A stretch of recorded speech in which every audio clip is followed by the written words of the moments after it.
Oi pessoal, boa tarde, eu sou a Camila Pamplona, eu sou editora-chefe do Tino Econômico e a gente está aqui no estande do Instituto XP, na Expert XP, e eu vou conversar aqui com a Marina e com o Rafael, vou pedir para vocês se apresentarem e contarem um pouquinho do perfil de vocês e o que vocês fazem. Por favor, Marina. Eu sou Marina Farias, como você disse, sou educadora financeira, especialista em finanças para mulheres que não nasceram ricas. Sou nordestina, estou lá em Aracaju, Sergipe, trabalhei em bancos multinacionais durante 10 anos, já fui assessora de investimentos na XP e agora estou me redimindo com a sociedade, levando educação financeira. Conta um pouquinho o que você faz. Eu produzo conteúdo nas redes sociais, dou mentorias, cursos, tudo, muita coisa gratuita, muita coisa acessível e também faço acompanhamento de 6 meses. Então a ideia é transformar mulheres que não nasceram ricas, que estão desorganizadas financeiramente hoje, em investidoras tubarão em 6 meses. Que legal! Então, eu sou o Rafael, sou fundador do canal Cifrão na Mão, sou formado em administração, sou formado em letras libras e entrei nessa área também por conta eu sou casado com uma pessoa surda, então em contato com a comunidade surda eu fui percebendo que faltava muita acessibilidade na área de educação financeira, falta em várias áreas, mas na área de educação financeira não tinha ninguém para suprir essa demanda. Então eu vi que existia ali uma dor para a gente curar e a gente começou a focar, a gente criou um canal, começamos a trabalhar com educação financeira em língua de sinais e começamos eu e meu irmão, assim, surgiu dessa ideia ali. Ele entendia um pouco mais de redes sociais e eu na área de educação financeira, então daí juntamos os dois conhecimentos e criamos um canal. Conforme foi passando o tempo, o canal foi crescendo um pouco mais, a gente recrutou mais um amigo, que é o Otávio, e hoje trabalhamos nós três com educação financeira no canal Cifrão na Mão. Muito legal. Então a gente está conversando aqui com 2 influenciadores de educação financeira. Muito Isso. bacana. Eu queria começar fazendo uma pergunta para os dois, por favor. Por que educação financeira é mais do que investimento? Vou pegar o gancho do Rafael, que foi mais esperto que eu e deixou o canal, né? Para o pessoal seguir o Cifrar na Mão. E eu acabei não falando. Marina Farias e Rico Dinheiro. Então sigam, apoiem, porque as iniciativas são propósito de vida para a gente, né? A pergunta foi... Por que educação financeira é mais do que investimento? Por que educação financeira é mais que investimentos? Eu, assim como o Rafael e vários educadores que a gente conversa todos os dias, a gente escuta muito aquela pergunta: Marina, onde eu invisto os R$1.000 para ficar rica, né?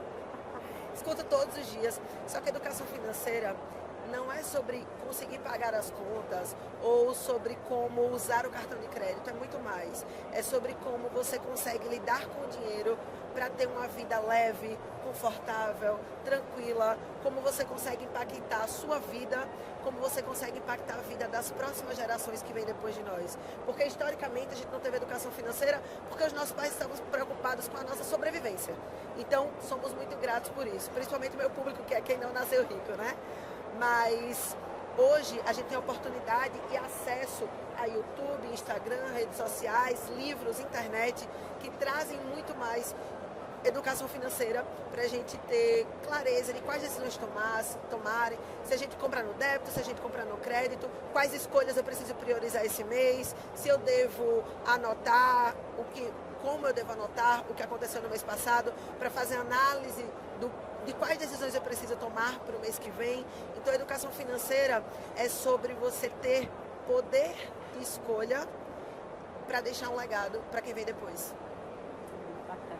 Rafael, por favor. Concordo com ela, né, que educação financeira é tudo isso.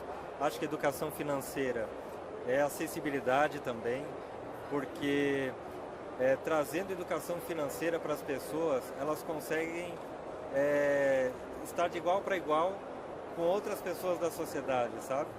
Porque a gente já tem um problema na educação geral do Brasil, né?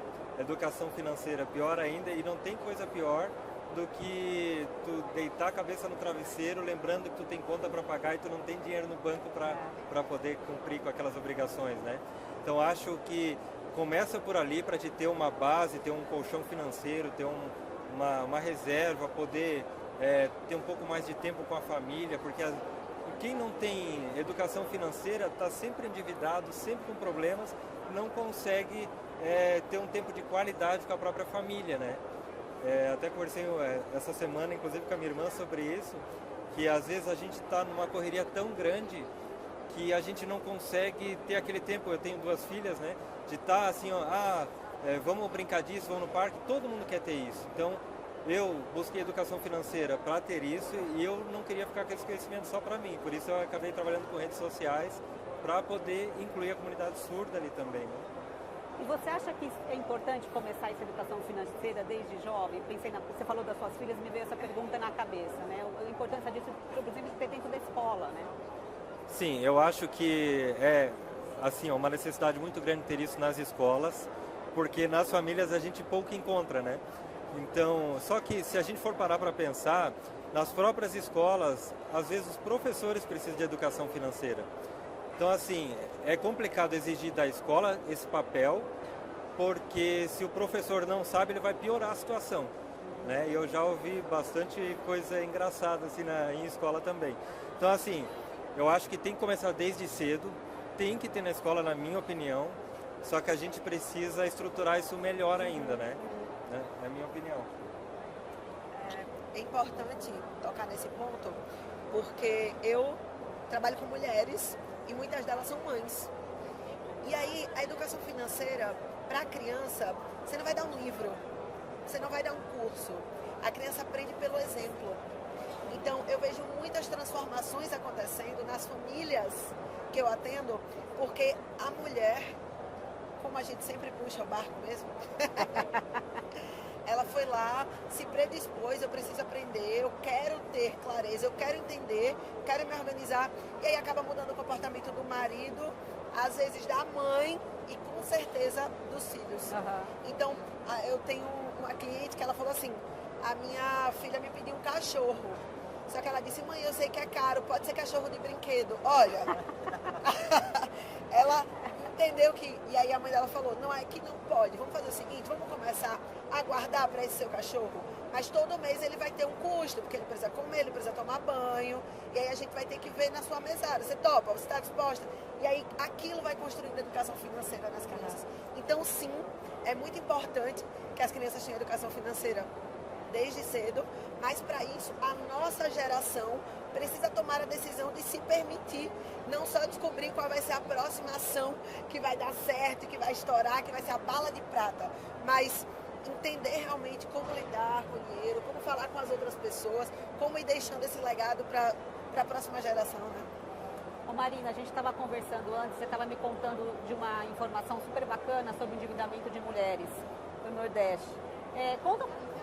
Compartilha aí essa informação com todo mundo e conta um pouco como é que isso impacta na sua audiência. Com certeza.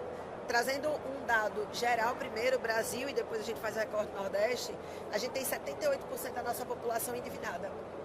Ou seja, 8 em cada 10 famílias estão endividadas. Eu vou só trazer aqui a diferença entre endividamento e inadimplência. Endividamento é o seguinte, se você tem conta para pagar daqui 30 dias, você já está na estatística de endividamento. Você tem um apartamento financiado, eu tenho cartão de crédito daqui 30 dias. Você está na estatística de endividamento e tem a estatística de inadimplência, que é quem está com o endividamento em aberto. Mas por que no Nordeste é a única região do Brasil onde as mulheres são mais endividadas que os homens? Porque lá no Nordeste a gente tem mais mulheres como chefes de família.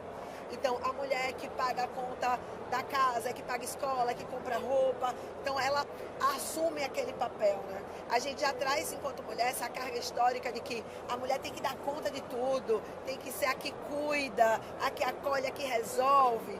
E aí no Nordeste, que a gente tem mais essa cultura do cangaço mesmo, da Maria Bonita, da mulher potente, que somos de fato, mas que trouxe peso financeiro que reflete até hoje. O maior endividamento das minhas clientes não é com coisas para elas, por incrível que pareça. Você pensa assim, por que a mulher se endivida? As clientes de Marina lá no Nordeste, porque comprar muita roupa, sapato? Cara, não é.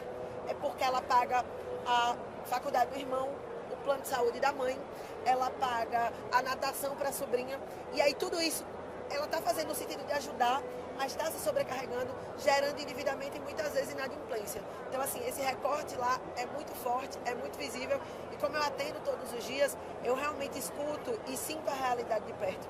E assim, é pesado, as mulheres estão ficando cansadas desse peso, e a nossa missão aqui com esse talk, com esse painel, trazer uma oportunidade de libertação, não só financeira, mas de falar sobre o assunto, de pedir ajuda, sabe? De chegar aqui e falar, Camila, eu não estou dando conta. Eu preciso contar para alguém, eu preciso contar para meu marido, eu preciso contar para minha mãe que eu não posso pagar o plano de saúde dela. Então, eu espero que com o que a gente está construindo aqui, as mulheres se sintam à vontade para falar sobre isso. Tá pesado para mim e eu preciso de ajuda, sabe?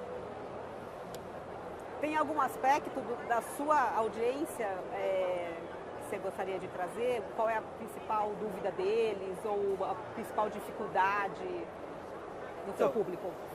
Como eu trabalho mais focado na comunidade surda, né? Sim.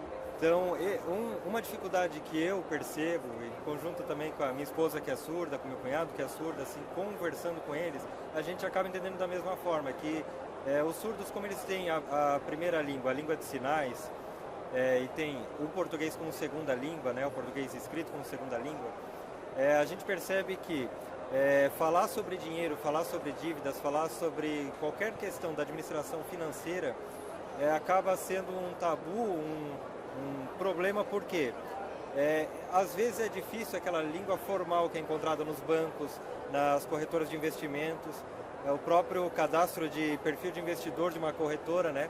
Ele tem um linguajar que é próprio da área economista, e por mais que eles simplifiquem, talvez para tentar trazer isso de um modo mais informal, ainda assim tem alguns jargões e algumas palavras ali dentro que às vezes para o ouvinte é difícil. Então, para o surdo que não tem contato nenhum com aquele vocabulário, às vezes até um sinônimo ele já não vai conseguir perceber ali. Então, para ele, essa é uma barreira de entrada. Se ele tivesse dinheiro para investir, esse é um problema para ele.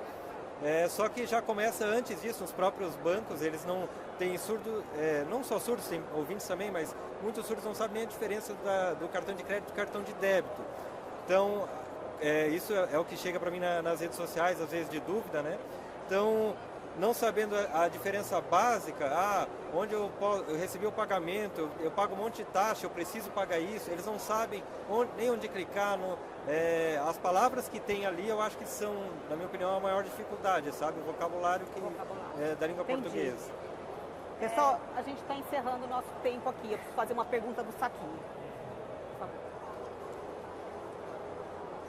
Como você começou na educação financeira? Começar por aqui, então. Eu comecei... Rapidinho, 1 minutinho de resposta, por favor. Eu comecei por conta de perceber que a comunidade surda não tinha acessibilidade, porque eu, quando eu queria buscar educação financeira, eu tinha bastante facilidade. Era só querer, né? Então eu entrava na internet, depois quando tinha o YouTube, Instagram e tudo mais com esse tipo de informação, ou lia livros. E para a comunidade surda é um pouco mais difícil, porque não tem canais acessíveis em língua de sinais, e os livros são no português, que raramente tem um linguajar voltado para a população geral, né? Então eu comecei por isso, a gente começou a criar conteúdo de educação financeira com acessibilidade, né? Tudo em língua de sinais, e daí a gente deu acessibilidade para o ouvinte com legenda, porque às vezes algum ouvinte quer ver o que a gente está falando ali e não sabe, então a gente começou a botar legenda para eles poderem acompanhar também, né? Marina, por favor, 1 minutinho. Eu comecei porque eu nasci assim, pobre, de maré desci, assim como a maioria da população brasileira. E quando eu comecei a estagiar no banco, eu tive acesso à educação financeira e eu conseguia viajar, conseguia comer peru no Natal, sabe? Eu fiz minha primeira viagem internacional e eu falei, caramba, a educação financeira pode transformar vidas. Depois de um tempo no banco, levantando reserva financeira para mim, eu saí, pedi demissão do último banco que eu trabalhei, fui para a XP como assessora de investimentos, mas eu entendi que a galera lá já tinha o dinheiro, já estava em outro patamar, e eu decidi levar a educação financeira para mulheres assim como eu, que assim como eu não nasceram ricas, que sabendo lidar ali com dinheiro, já poderiam fazer uma viagem, frequentar um restaurante, dormir mais, porque consegue ter uma reserva financeira diferente. Então, acho que as nossas histórias foram transformadas e levaram a gente a transformar outras vidas. Muito legal. Obrigada. Obrigada, Marina. Obrigada, Rafael.